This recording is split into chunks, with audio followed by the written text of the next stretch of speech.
Erkak kishi ham kosmetologga boradimi? Nima erkaklar odam emasmi? Ularda qora tochkalar yo'qmi? Ularda ugri chiqish muammosi bo'lmaydimi? Ularda dog'i yo'qmi? Kosmetologga kelish bu hamma yog'ini yuzda to'g'rash, kesish, bichish degani emas. Terini sog'lomlashtirib parvarish qilish, terini tozalash degani. Hurmatli ayollar, erlaringizni qo'llaridan ushlab olib kelinglar.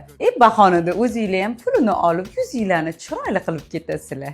Oldin men ham erkaklarimizni qabul qilmasdim. Menga ko'p murojaat bo'lgani uchun, opa, kimdir ham bizani qabul qilib, biz ham yuzimizga parvarish qilishimiz kerak, muammolarimizdan xalos bo'lishimiz kerak degandan keyin men erkaklarimizni ham qabul qilishga qaror qildim va erimdan ruxsat oldim. Sizlarni eringlarni boshimga uramanmi? Choyga, kofega taklif qilib o'tirmanglar-da, shartta mana bu pastdagi nomerlarga telefon qilib, joylarni band qilib, yuzinglardagi muammolardan qutulib